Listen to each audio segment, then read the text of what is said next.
So I grew up in Sacramento, California, which is only about 12 miles from Davis. And if you had asked me back in 1972 when I was graduating out of high school, if I'd be talking to you today about my winemaking of 35 years, I would have given that slim to none chances. My pretext actually was to go to Davis, and particularly because they had a great studies for science and pre-med program, and I was very focused on that.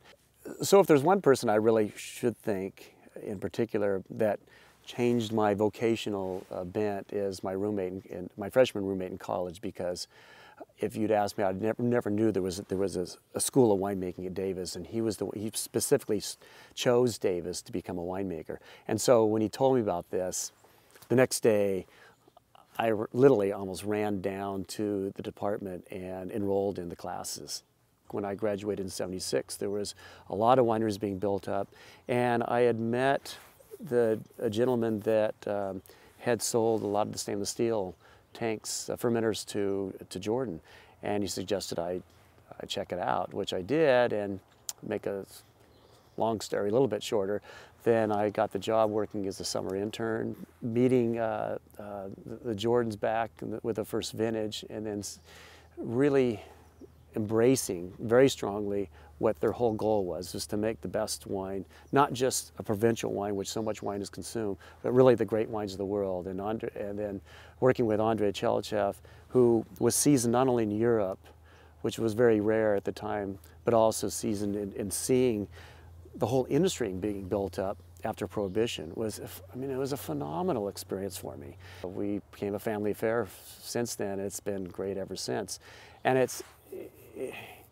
do I have any regrets choosing the wine business at all? Absolutely none. I have very many doctors friends that actually are very envious that they did not go into the wine business. But it's certainly, being a doctor has its challenges. You're working with life, but so much as wine as well. You're working with this living product that's constantly changing. It's an agricultural product, so there's a farming aspect that goes with it. There's certainly the challenges of the science, but I think if you want to get into a field where you're around people that you really enjoy being with and constantly learning, constantly being challenged, if you want to get in it for the money, there's far other venues I would suggest. But as my friend said, you'll never be a millionaire in this business, but you live like one. My daughter growing up was used to, oh, my father, of course, he's the winemaker Jordan, or he's a winemaker. And so it was funny when her peers said, wait a minute, I know your dad, he's that triathlon dude.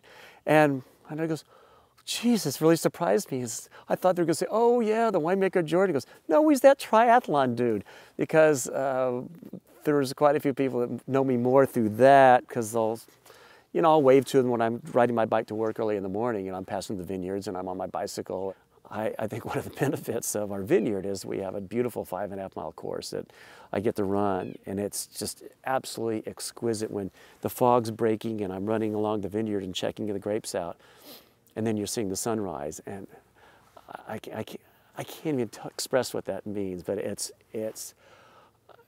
you can say, you can pinch yourself, I can't believe I'm alive, but it's a feeling of being totally alive.